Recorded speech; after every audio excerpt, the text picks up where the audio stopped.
Welcome back to Boilers and Beyond. I'm Jordan Jones. It's postseason time for Purdue after the Boilermakers limped to the finish line of the regular season. Another 1-1 week, a little bit underwhelming as Purdue finds a way to win at Northwestern, but loses at home on senior night against Wisconsin. You know, bringing a sour ending to a sour month and a half for Purdue as it went 6-7 down the stretch of the final 13 games of the regular season. But now Purdue will hope that tournament play can bring out the best. There's a ton to get to today from the past week as Purdue gets ready for the Big Ten tournament. Let's get on into it. If you don't already, be sure to follow the show on Twitter at BoilersBeyond. There's a lot to talk about. We'll be talking about the Big Ten tournament all week. It gets started on Tuesday this year. What's not to love about more Big Ten basketball? Come join the conversation there, and be sure to subscribe wherever you get your podcasts. We'll be here every week, all the way through the end of the season and far into the summer. So please be sure you subscribe wherever you get your podcasts, and if you enjoy it, give the show a 5-star review. But anyways, this past week here, Purdue wins 70-66 at Northwestern and then loses 97-93 in quite possibly the highest scoring game I've ever watched at Mackey Arena. And it just brings a tough regular season to a tough end. This was a real bummer for the senior class to lose 5 games at Mackey Arena this season, to finish 23-8, 13-7 in Big Ten play, and be the 7 seed in the Big Ten tournament. It's not how this group was supposed to go out. It's not how this season was supposed to go. But the ending was sadly quite fitting. It was truly unfathomable to watch Purdue lose 5 games at Mackey Arena this year.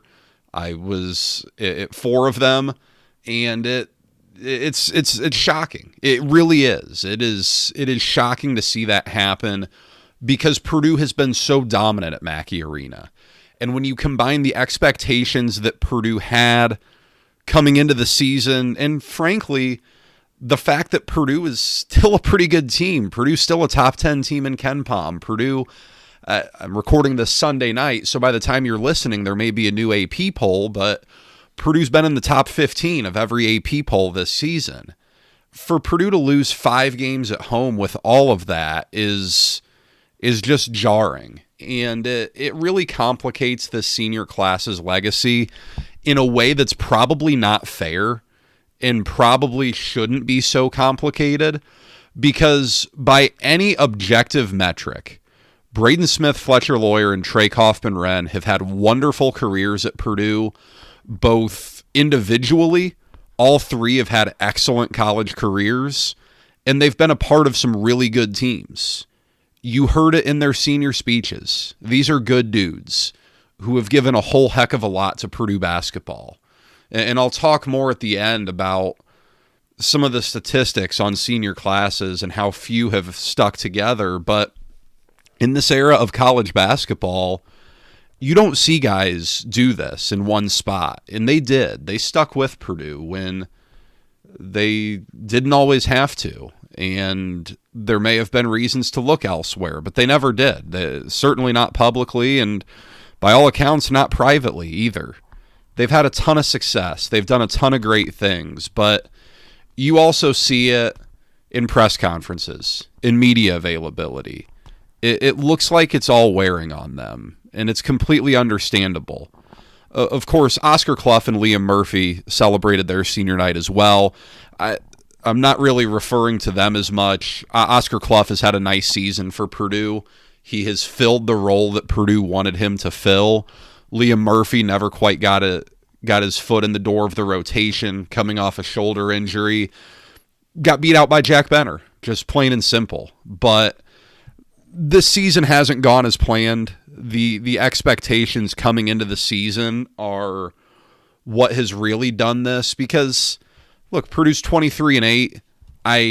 Does Purdue have any losses outside of quad 1? Did that Wisconsin game moved into quad 1? So Purdue's 23-8. All 8 losses are inside quadrant 1. It's not terrible. Purdue's a projected 3 seed, 4 seed in the NCAA tournament. It's hard to say that that's terrible. But if you had came to me before the season and said, hey, Purdue's going to go 13-8, and it's going to be the 7 seed in the NCAA tournament, I'd have asked you if Braden Smith got hurt really early in the season. And if you told me no, I probably would have asked you to get drug tested. It just wasn't anything that we expected. Maybe expectations were too high, and I'll get to that in a bit, but it's clear as day the defensive issues have to have bottomed out now. What happened on Saturday was just jarring. Wisconsin goes over 1.5 points per possession. That is an astronomical figure. Seeing some of these points per possessions that teams have had against Purdue this year, Michigan had a big one. Illinois had a big one. I'm trying to think here. Michigan State had a pretty sizable one. Numbers that you're used to seeing Purdue have at Mackey Arena against lesser competition when it just blows them out of the gym. I had a question about Purdue not making adjustments on the defensive end, and I'll say this. I really don't like talking about adjustments. I don't love using that term because adjustments can be really subtle. Adjustments can be very intricate in a way that the average fan can't see very well, and I include myself in that. There are things that you can tweak on the defensive end that don't look a ton different to an outsider, but the way you're communicating, the way you're handling things is different. So I don't love making the accusation that Purdue hasn't made adjustments. But also, what adjustment is there to make? You've seen Purdue try to switch everything. Illinois happened that way. Purdue switched everything, and it led to Keaton Wagler getting 46 points. Then, Purdue's done the hard hedge. You saw that against Wisconsin. And I remember against Illinois, too. Purdue finally starts hard hedging, and David Merkovich hits a 3 right off of it. I remember it clear as day because Purdue switched up its coverage. It hard hedges Wagler. He kicks it to Merkovich on the far side, knocks down a 3, and it just felt like damned if you do, damned if you don't. And that's been how Purdue has been on defense all season.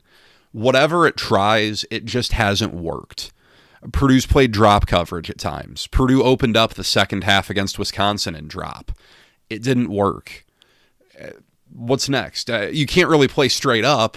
Purdue doesn't have the personnel to just play straight up, to go beneath or above ball screens, and to fight its way physically on defense. It doesn't have that personnel. Purdue doesn't have that option.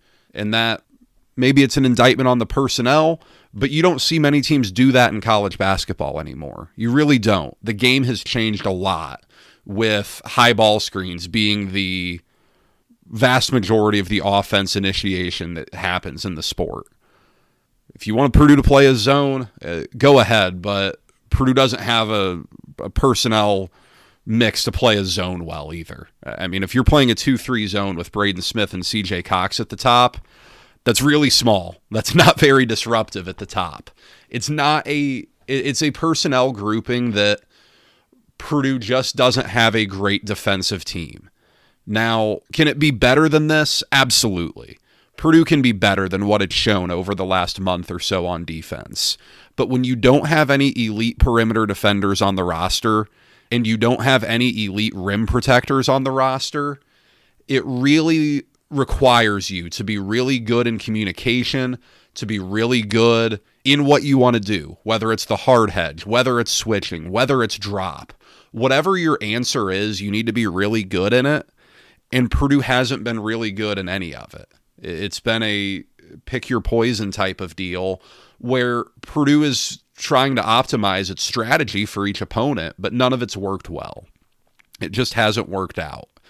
And I get it. I get all of the schematic questions, and it's fair to ask, but Purdue has tried a lot of different things this year, and it just hasn't worked out. You need to be better than this. Purdue has to be better at communicating what it wants to do on the perimeter. At times it looks like Purdue is just behind, but also when you're having to help, when you're having to play scramble drill, it's a really dangerous game. And you've seen Purdue just get cooked by three-point shooting. And as the game becomes more and more efficient offensively, it happens. That's part of it. Just look at the offensive efficiency numbers year over year over year.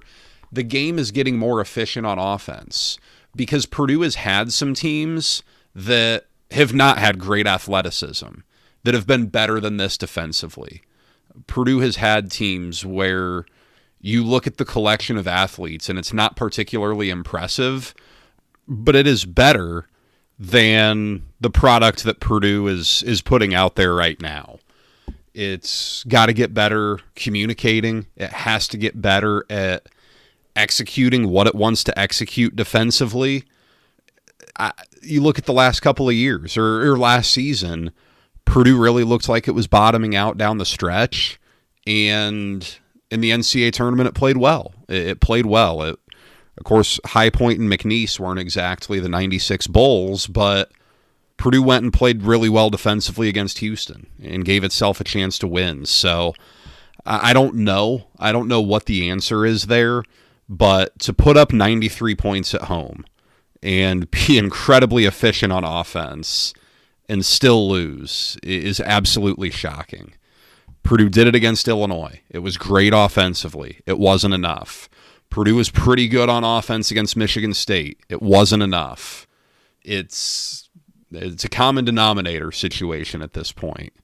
And you really put a lot of pressure on yourself when you're not able to get stops. You just need your offense to be that much better. And it's a really good offense, but it's not unflappable. You just have so much pressure on the offense at that point. Speaking of the offense, we'll kind of bounce around a little bit here. Fletcher Loyer did break the all-time Purdue career three-point record on Saturday. An awesome achievement for him. And yes, I know Carson Edwards only played 3 seasons at Purdue. Yes, I also know he took more attempts than Fletcher Loyer. Fletcher Loyer has attempted 695 three-pointers, making them at a 40.6% clip. Carson Edwards took 763, a 36.8% clip. However you want to feel about that, you can. I guess I'll remind you, too, that Rick Mount only played 3 years at Purdue, and he didn't have a three-point line, so it is what it is there.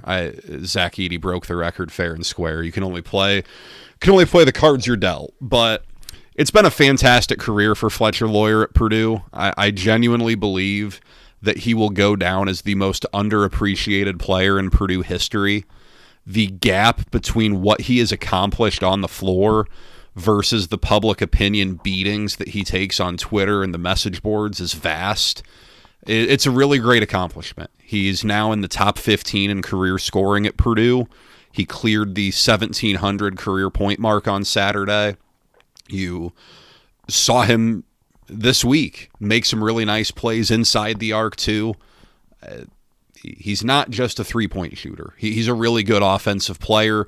The gravity that he brings has been such a big deal to giving Zach Edey space to operate because you can't help off from Fletcher Loyer, giving Trey Kaufman-Renn space to operate in the post, giving Braden Smith space to operate in his ball screen stuff and the pick-and-roll action. Fletcher Loyer's gravity has been a massive deal for Purdue. He is someone that Purdue will undoubtedly miss. He's been a really, really good player, even if he has not gotten the public appreciation that he certainly deserves for what he's done. The hard part, too, was it was a really nice game for Purdue seniors. Braden Smith has 20 points, 3 rebounds, 9 assists, and 0 turnovers. That's a really nice day. Trey Kaufman-Renn has 17 points, 3 assists. He got in some foul trouble. One of them was really, really questionable. Oscar Clough, 10 points, 8 rebounds, 2 assists. Purdue seniors played a really nice game. It really was. It was a good showing for those guys on offense, but it just wasn't enough. And it all just continues to compound and makes for a disappointment. It is what it is. it is what it is. And the margin for error for Purdue is just really thin. And this is what we talked about last year. This was Purdue's issue last year. When you're struggling this much defensively, it just amplifies how good Purdue has to be on offense. And Purdue often rises to that occasion. Purdue is a great offensive team. Purdue is number 2 in the country in offensive efficiency at KenPom. It is, an offensive rating of 130 is one of the best numbers of all time. Looking at this here, I'm not going back super far, but it looks like that might be the second best offensive efficiency number rating in the history of KenPom's analytics. That's pretty good. That's pretty good. It is a great offense. But again, when you're trying to outscore teams, you're really putting a ton of pressure on your offense. And you saw it against Michigan State when Purdue only had 9 turnovers in that game, but it was too many. Purdue couldn't survive that. You saw it against Illinois when Purdue had like a 2-minute dry spell, and that was the game. You saw it against Wisconsin, where every turnover, every questionable shot decision loomed so large because Purdue couldn't get stops. It reminds me of last season a little bit and it's the same way this year too. It's the same way this year because Purdue's starting 5 right now is one of the most efficient offenses in college basketball, or just efficient lineups. I don't know if it was Miyakawa. Evan Miyakawa's had some great stuff on Twitter this week, but Purdue's starting lineup is the 3rd most efficient grouping in the country. But the depth on this team hasn't played out the way Purdue wanted. And depth is hard. Depth is tricky. As Matt Painter says, and he's right, it's hard to be consistent on inconsistent minutes. But you look at Jakari Harris playing just 4 minutes against Wisconsin. You look at Daniel Jacobson, who's still going through it a little bit. It's tough. Purdue needs Oscar Clough and Trey Kaufman-Renn on the floor as much as possible, but they can't play 40 minutes. Big guys can't do it. And when they're off the floor, Purdue is then sacrificing something. It's sacrificing rebounding for sure. It's sacrificing post-scoring ability. It's sacrificing players who you can run your offense through a little bit with Trey Kaufman-Renn.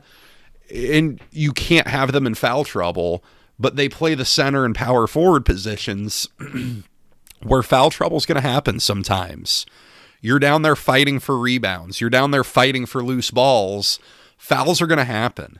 It was like Oscar Clough in the game against Wisconsin. I think he picked up both of his first half fouls on the other end, going for offensive rebounds. And you need him to go after those because you have to get as many scoring opportunities as you can. But it's just this combination for Purdue where it needs a pretty specific set of circumstances to take place in order to win. Purdue has to be really good on offense, and it is. It's really a good three-point shooting team. It gets offensive rebounds at a high clip. It passes the ball well. It doesn't turn the ball over very much. It's a great offense. But again, when you have turnovers take place, look at that first half at Northwestern. Purdue was a couple C.J. Cox shots away from losing at a Northwestern team that's playing on Tuesday of the Big Ten tournament because it had a turnover barrage in the first 10 minutes of the game. That was almost it. That was almost something Purdue couldn't overcome. When you have a cold stretch, when you have a 2-3 minute scoring drought, that even when you're a great offense, it sometimes happens. Man, you really have a thin margin for error when you can't win with defense, when your defense can't elevate you. It gets really, really tricky. And again, as you get into tournament play here, especially with the Big Ten tournament this week, you got to go all out for every game, but you're playing on Thursday. If you get on a heater here, you're playing Saturday, your third game in 3 days. You play on Sunday, it's 4-4. Now, everyone else is tired too, but the difference in efficiency, the difference in the results when Purdue has its starters on the floor versus when bench pieces are scattered in, it's pretty stark. And you can't have your starting five play all 40 minutes. Braden Smith can. Fletcher Loyer is going to come close to it. He played 36 on Saturday. CJ Cox can be out there a lot, but the front court gets dicey. It reminds me of last season when Purdue absolutely could not have Trey Kaufman-Renn on the bench. He had to do it for a few minutes at a time, and I just remember the game at Illinois. He had to come out in the second half for a few minutes to get a breather. And I want to say Illinois went on a 10-0 run. That was with, Yakachonis and those guys, Will Riley. They had a good team. Purdue was winning that game. Purdue was handling it all right. Purdue was ahead, playing well. Kaufman-Renn comes off for like a 2 or 3 minute stretch. Illinois goes on a 10-0 run. Maybe it took the lead at that point. I don't remember, but that was the game. That was the game. Purdue's margin for error was that thin. And you see it here when you go to your bench and the results just aren't as good. Now, part of that is that your seniors are awesome, right? No one's going to replace Braden Smith. Fletcher Loyer is the leading three-point shooter in your school's history. That's tough to replace. Trey Kaufman-Renn's a really nice post player who you run a lot of offense through. It's not like you just pop guys in and they deliver those results. But the limitations are real. They're real. Jakari Harris hasn't had the regular season he hoped for. Daniel Jacobson, he's battling. He's going through it right now. Jack Benner competes his ass off, but he's undersized at the 4. You see the occasional freshman mistake in there. I think Jack Benner is going to be an awesome player at Purdue. Right now, though, there are the occasional mistakes in there that are going to happen. It's just there's so much pressure on Purdue to be nearly flawless when it is so flawed on defense. It's a tricky one. But Purdue goes to the Big Ten tournament now, and this is where the switch can flip, right? This is where you can start playing better basketball and make yourself feel a lot better going into the big dance. There is always the debate every single year about conference tournaments and how much they matter, and to each their own on that. If you are really passionate that you don't want Purdue to win the Big Ten tournament because you don't want them to get worn out ahead of the NCAA tournament, so be it. So be it. I believe momentum is real, and I believe that winning is always better than losing, especially when you didn't win the regular season conference title. Purdue didn't win the regular season conference title this year. Purdue finished 6 games back of that. Now, a major credit to Michigan for turning in what probably you could argue is the best regular season in Big Ten men's basketball history, given how solid the conference is this year, especially up at the top. 19-1 is unbelievable. That's 2 games better than anyone has ever done in the 20-game era. Purdue 2 years ago, Michigan State last year, both went 17-3. But you're playing on Thursday of the Big Ten tournament. You didn't win anything in the regular season. This is your opportunity now. Purdue needs positive momentum in the worst way. It lost 7 of its last 13 games, starting with the loss out at UCLA. Purdue was 7-0 in Big Ten play. It finishes 13-7. That's tough. And it's getting pretty hostile around the fan base. Doesn't take a whole lot of looking around to find that stuff. The players aren't blind to it. The coaches aren't blind to it. It's 2026. You can't just tune stuff out. That doesn't exist. You got to find some positive momentum. And these guys care. Please don't do the whole they don't care thing. That's not accurate and just flat out lazy, if we're being honest. But Purdue's got to find something positive. It's going to be searching. It's going to be praying for that going into the Big Ten tournament. It looks like Purdue's going to get Indiana in the first round, which is wild that the two have only met once in the Big Ten tournament. That was the first Big Ten tournament game Purdue ever played was in 1998. Indiana won in the first round. Purdue had a bye. and then Purdue got Indiana in the second round. Since then, they have not met in the Big Ten tournament. There was a couple of close calls 2 years in a row. Indiana had that run to the semifinals where Jordan Bohannon hit the three-pointer from the other side of the court almost to beat IU. Purdue won the next game and made it to the Big Ten title game. Then the following year, when Purdue beat Penn State up in Chicago, Penn State played Indiana in the semifinals. But it is kind of crazy that they haven't met since 1998. It's almost unbelievable. Purdue could also play Northwestern or Penn State. That's the Tuesday game that funnels into Indiana. I'll be honest here. Purdue got a pretty decent draw in the Big Ten tournament. They got a pretty decent draw here. I think if you really look at this thing, I don't know what you would have rather had. Purdue gets Indiana, who it beat by 29 a few weeks ago. Purdue's a better team than Indiana. Northwestern and Penn State aren't good. I know Penn State scored a bunch at Mackey Arena. Those teams aren't great. Purdue's going to be a heavy favorite on Thursday. If you win that, you get Nebraska. Look, you were the better team at Nebraska without a doubt. There was about a 5 to 6 minute stretch where Nebraska was rolling and Purdue was not. I think you'll take your chances with Nebraska. And then if you look at the other triple bye teams, Michigan, Illinois, Michigan State, you would hypothetically play Michigan State on Saturday. Sign me up. Sign me up. They're good. They're a good team, but I'd rather play Michigan State than Illinois or Michigan. So this isn't the worst deal for Purdue. Now, it comes with the caveat that it's completely on the table for Purdue to lose on Thursday and just be going home. It's there. I mean, it's on the table. If you don't play defense, Lamar Wilkerson can just kill you.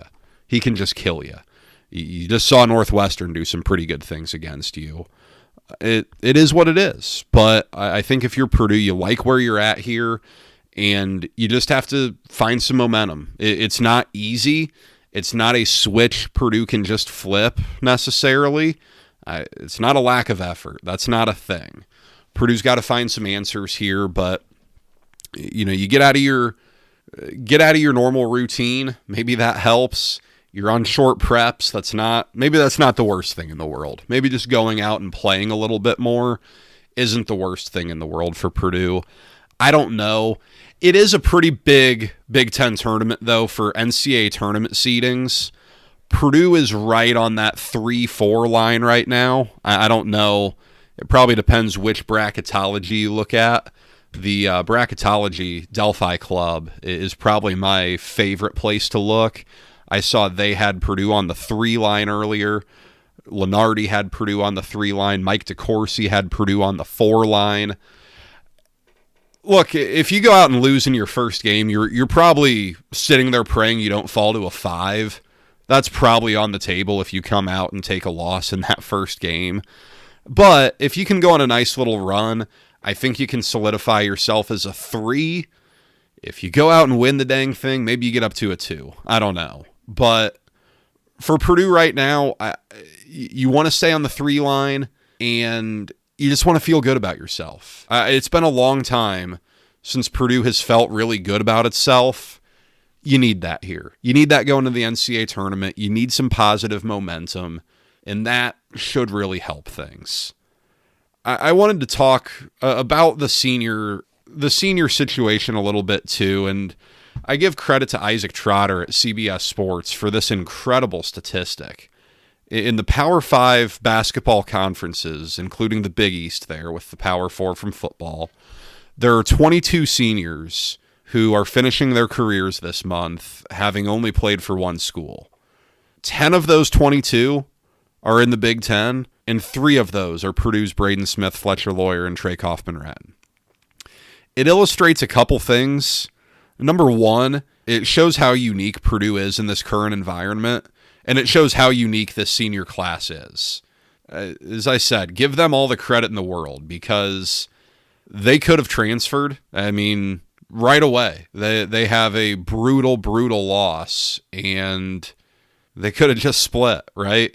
Then they get to the national title game, and it doesn't go their way, and Zach Edey's gone, and there's money out there. They've proven themselves at this point. And then another year goes by, and you got 2 All-Americans, and Fletcher Loyer shoots 44% again. And then, they all decide to come back, and it's such a unique situation. It really is. In this era, you don't see that. And after the game in the press conference, I know Fletcher Loyer got asked if this was the last time anyone would ever see something like that, and he kind of said it might be. It might be the last time where you see a group of 3 seniors band together and play together for 4 years and start every game together for 3 full seasons. It's unique. It's really unique. It shows you how much the sport has radically changed when Purdue has as many seniors who have played their career at Purdue at one school as the entire Big East and the entire ACC. Both of those conferences have 3 players who fit that mold. The SEC has 1 player who played his entire career at one school, some guy from Mississippi State. And number 2, to me, this is just as unsustainable as athlete compensation being pretty unregulated, if you ask me. Maybe I'm not right there, but they go hand in hand a little bit. But part of the appeal of college sports, especially college basketball, is that you watch these guys grow up right in front of you. It's especially true in basketball because you see the players, you see their faces, you see their bodies, you watch them grow up. They're more visible as freshmen. Not that this doesn't happen in football, but guys come in and a lot of them redshirt, and then they play a little bit. And then by the time you really get to know them, they're sophomores or juniors, cracking the 2 deeps, cracking the starting 11. In basketball, you see them. They're out there. And I think of Robbie Hummel, who came in as a wiry, thin, shaggy-haired freshman, and then he leaves much bulkier, put on a lot of muscle, more of a crew cut haircut. He looks like a grown man at that point. Go look at Braden Smith. Go look at pictures of him from his freshman year to now. It's pretty stark. There's a difference. Fans fall in love with these players and watch them grow and develop and then leave after 4 years, after they've done things, after they've endeared themselves to fans. That's part of college sports that doesn't exist when player movement is as free-flowing as it is. I don't know how long fans are going to love that aspect of it. It's great when you're winning. I watched Michigan State earlier today. There's not a soul in Chrysler Arena that was bummed out that Yaxel Lendenborg was a transfer. That Elliot Cadeau, I don't even know if he's a senior, but you get my point, that these guys are seniors. In football, there's not a soul at Indiana that cared that most of its football roster transferred in. They shouldn't. They won a national title. But when it doesn't work out, like a lot of the times it doesn't work out, it almost hurts more because the fans don't even know who these guys are. You've seen that in Purdue football a lot, right? It's probably the biggest complaint I see, aside from the fact that the win-loss record hasn't been there, is that it's been a new team every year. That you get to know these guys by mid-October, and then the week after the old Oak and Bucket game, they're entering the portal. That's not as much the case right now after this season, but it has been. But it's been a complex year for these seniors. It's been a tremendous career. Part of the reason, maybe a big reason, why the expectations at Purdue have been raised has been because of the success of this senior class. Braden Smith could become the NCAA's all-time assist leader. If Purdue can take advantage of that advantageous path in the Big Ten tournament and play 3 games, play 4 games, God, he might do it there. He needs, 54 assists, 56 assists? He'll put himself in a great position. Fletcher Loyer became the all-time 3-point leader at Purdue. Trey Kaufman-Renn was first-team all-conference last year, was an honorable mention or third-team All-American, over 1,500 career points.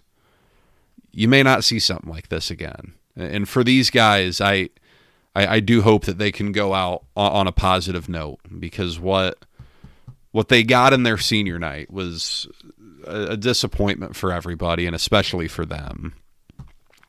This episode is brought to you by me. That's me. When I'm not watching sports, or more accurately, talking about them, I'm talking insurance with the people of Indiana. As an agent with Indiana Farm Bureau Insurance, I want to help you protect what you've worked hard to achieve. From home and auto to life and business insurance, I'm here to help you. Give me a call at 317-846-5861 or email me, jordan.jones@infarmbureau.com. Let's protect you from life's everyday risks. I wanted to close with a Q&A I got on Twitter, and it is a good one. It's one that we're not going to fully answer today, but it's a really good one, and it is bringing in only one or two players from the portal just not going to cut it anymore. All of the supposed advantages of seniors who grew in the system together did not pan out the way we thought it would. Really good question from Mike here on Twitter. It is a real dynamic for Purdue. It is a real dynamic that causes everyone to reconsider everything, right? It isn't dissimilar from what you saw with Clemson football this year, with Penn State football this year. Now, I got to be careful there. I hate comparing football to basketball because the sports are so dissimilar, but the common theme was simple. You had groups that were largely intact, that had done some really good things the year prior and their careers prior, and they're kind of coming back for one last dance, so to speak, and it didn't work out. Now, Purdue's story is far yet to be written.